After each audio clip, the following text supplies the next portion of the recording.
بسم اللہ الرحمن الرحیم۔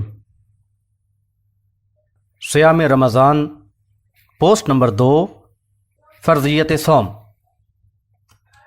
سابقہ پوسٹ میں ہم نے اس بات کو واضح کرنے کی کوشش کی تھی کہ ماہ سیام کے یہ صوم صرف ایمان خالص کے حاملین پر فرض ہیں، کفر و شرک میں ملوث افراد پر نہیں۔ سورۃ البقرہ میں صوم کا حکم دیتے ہوئے فرمایا گیا، اعوذ باللہ من الشیطان الرجیم، ایاما معدودات، فمن كان منكم مريضا أو على سفر فعدة من أيام أخر، وعلى الذين يطيقونه فدية طعام مسكين، فمن تطوع خير فهو خير له، وَأَن تَصُومُوا خَيْرٌ لَكُمْ إِن كُنتُمْ تَعْلَمُونَ۔ یہ گنتی کے دن ہیں جن کو پورا کرنا ہے، لیکن اگر تم میں سے کوئی بیمار ہو یا سفر میں ہو تو وہ اور دنوں میں اس گنتی کو پورا کرے، اور جو طاقت ہوتے ہوئے صوم نہ رکھنا چاہیں تو وہ بطور فدیہ ایک مسکین کو کھانا کھلا دیں۔ پھر جس نے بخوشی کچھ اضافی عمل کیا تو وہ اس کے لیے باعث خیر ہوگا، اور اگر تم صوم رکھو تو تمہارے لیے بہتر ہوگا اگر اس بات کو سمجھو۔ سورۃ البقرہ آیت نمبر 184۔ ایاما معدودات یعنی گنتی کے چند دن۔ یہ کون سے ایام ہیں؟ اگلی ہی آیت میں فرمایا گیا، شہر رمضان الذی انزل فیہ القرآن ہدی للناس وبینات من الہدی والفرقان، فمن شہد منکم الشہر فلیصم، ومن كان مريضا أو على سفر فعدة من أيام أخر، يريد الله بكم اليسر ولا يريد بكم العسر ولتكملوا العدة ولتكبروا الله على ما هداكم ولعلكم تشكرون۔ سورۃ البقرہ آیت نمبر 185۔ ماہ رمضان ہی وہ مہینہ ہے جس میں قرآن نازل کیا گیا ہے، جو لوگوں کے لیے ہدایت ہے اور ہدایت کی واضح دلیلوں پر مشتمل اور حق و باطل میں فرق کرنے والا ہے۔ لہذا تم میں سے جو کوئی اس مہینے کو پائے وہ اس میں صائم رہے، البتہ جو مریض ہو یا سفر میں ہو تو وہ اس تعداد کو دوسرے دنوں میں پورا کرے۔ اللہ تم پر آسانی چاہتا ہے اور تمہیں مشکل میں نہیں ڈالنا چاہتا، تاکہ تم گنتی پوری کرو اور اللہ تعالیٰ کی دی ہوئی ہدایت پر اس کی کبریائی بیان کرو اور شکر کرو۔ معلوم ہوا کہ ماہ رمضان کے صوم فرض ہیں، اور حکم ہے کہ ہر ایک صاحب ایمان صوم رکھے۔ بیماروں اور مسافروں کو یہ رخصت دی گئی کہ مسافر سفر کی حالت میں اور مریض بیماری کی وجہ سے اگر اس مہینے میں کچھ صوم نہ رکھ سکیں تو اس گنتی کو دوسرے دنوں میں پورا کر لیں۔ حدیث میں حاملہ اور رضاعت کرنے والی خواتین کے لیے بھی اس بات کی اجازت دی گئی ہے کہ ان کی یا بچے کی صحت کو خطرہ ہو تو وہ اس گنتی کو دوسرے دنوں میں پورا کر لیں۔ بحوالہ بخاری کتاب التفسیر اور نسائی کتاب الصیام۔ حاملہ خاتون فدیہ بھی دے سکتی ہے، لیکن گنتی اسے بھی پوری کرنا ہوگی۔ اسلامی احکامات کے نزول میں فطرت انسانی کے پیش نظر تدریج کا خیال رکھا گیا ہے، چنانچہ شروع میں اس بات کی رخصت دے دی گئی کہ طاقت ہونے کے باوجود جو لوگ صوم نہ رکھنا چاہیں وہ اس کے بدلے فدیہ دے سکتے ہیں، یعنی ایک صوم کے بدلے ایک مسکین کو کھانا کھلا دیں۔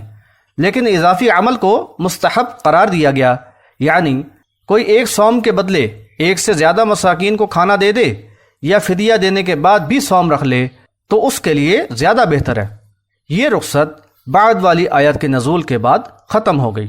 سورۃ البقرہ آیت نمبر 185 پچھلی آیت کی ناسخ ہے، یعنی اس کے ذریعے عام حالات میں صوم کے بدلے فدیہ دینے کی رخصت منسوخ ہو گئی، البتہ مریض اور مسافر کے لیے صوم نہ رکھنے اور اس گنتی کو دوسرے دنوں میں پورا کرنے کی رخصت باقی رکھی گئی۔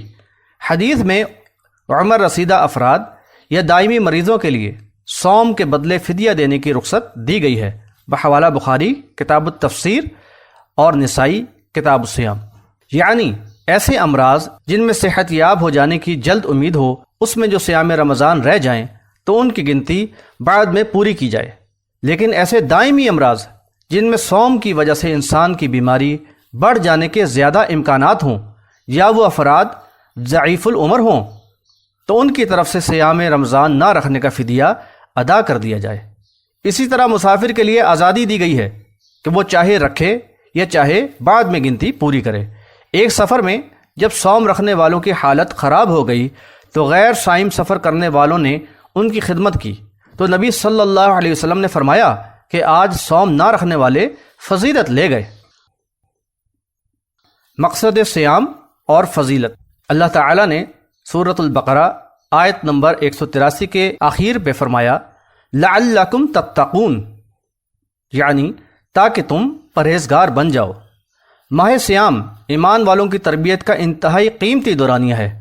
دن میں صوم اور رات میں قیام کے ذریعے تزکیہ نفس یعنی اخلاقی خوبیاں پیدا کرنے اور زبان و جذبات پر قابو حاصل کرنے، سیرت و کردار کی اصلاح و تعمیر کرنے اور صبر و حلم کے اوصاف کو پروان چڑھانے کا بہترین موقع ملتا ہے۔ لہذا ضروری ہے کہ صائم اس مقصد کو پیش نظر رکھے۔ حدیث میں بھی اس بات پر زور دیا گیا ہے، چنانچہ نبی صلی اللہ علیہ وسلم نے فرمایا من لم يدع قول الزور والعمل به فليس لله حاجة في ان يدع طعامه وشرابه، یعنی جو کوئی غلط بات اور غلط کام نہ چھوڑے تو اللہ کو ضرورت نہیں کہ وہ اپنا کھانا پینا چھوڑ دے۔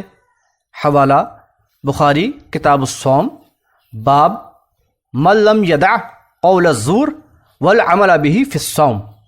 اسی طرح ایک دوسری حدیث میں یہ حدیث ابو ہریرہ رضی اللہ تعالی عنہ سے آئی ہے، عن ابی ہریرہ رضی اللہ عنہ ان رسول اللہ صلی اللہ علیہ وسلم قال الصیام جنہ فلا يرفث ولا يجهل وان امرؤ قاتله او شاتمه فليقل انی صائم مرتين والذی نفسی بیدہ لخلوف فم الصائم اطیب عند اللہ تعالی من ریح المسک یترک طعامه وشرابه وشہوته من اجلی الصیام لی وانا اجزی به والحسنۃ بعشر امثالها۔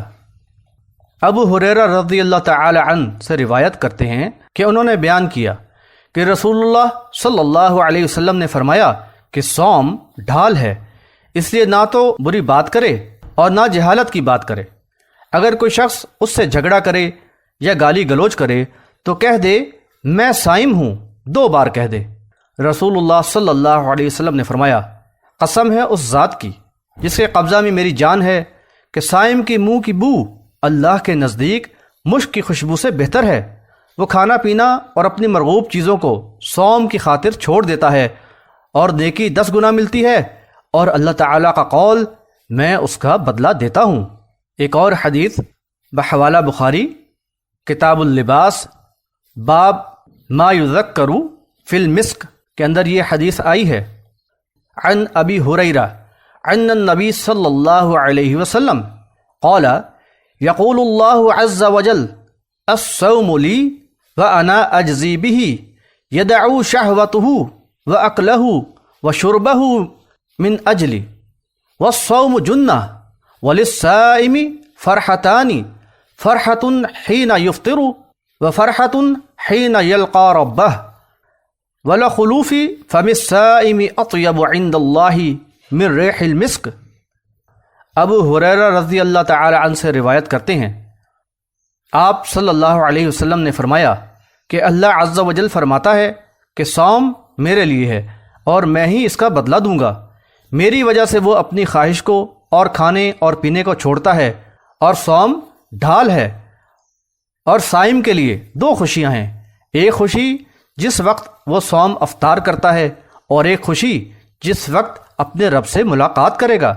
اور صائم کی منہ کی بو اللہ کو مشک کی خوشبو سے بھی زیادہ اچھی معلوم ہوتی ہے۔ یہ بات سمجھ لیں کہ اگر صائم زبان و کردار پر قابو نہ رکھے تو مقصد صوم حاصل نہ ہوگا۔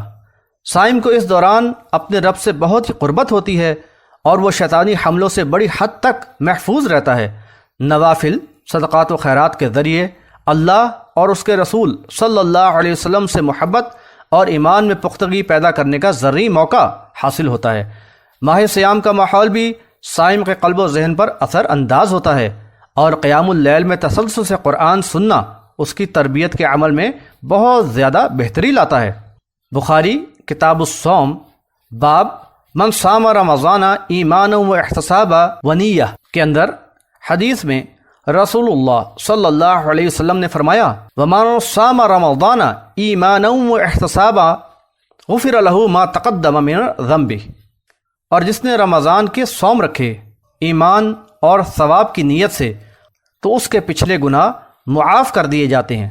قیامت کے دن صائم کے لیے جنت میں ایک خصوصی دروازہ ہوگا۔ نبی صلی اللہ علیہ وسلم نے بخاری کتاب الصوم باب الریان للصائمین میں نبی صلی اللہ علیہ وسلم سے حدیث کے یہ الفاظ اس طرح سے مروی ہیں، عن النبی صلی اللہ علیہ وسلم قال ان فی الجنت بابا یقال له الریان يدخل منهم الصائمون يوم القيامة لا يدخل منه أحد غيرهم يقال أين الصائمون فيقومون لا يدخل منه أحد غيرهم فإذا دخلوا أغلق فلم يدخل منه أحد۔ آپ صلی اللہ علیہ وسلم نے فرمایا کہ جنت میں ایک دروازہ ہے جس کو ریان کہتے ہیں۔ قیامت کے دن اس دروازے سے صائم ہی داخل ہوں گے، کوئی دوسرا داخل نہ ہوگا۔ کہا جائے گا کہ صائم کہاں ہیں؟ وہ لوگ کھڑے ہوں گے، اس دروازہ سے ان کے سوا کوئی داخل نہ ہو سکے گا۔ جب وہ داخل ہو جائیں گے تو وہ دروازہ بند ہو جائے گا اور اس میں کوئی داخل نہ ہوگا۔ اگلی قسط میں انشاءاللہ فضیلت ماہ رمضان بیان کریں گے۔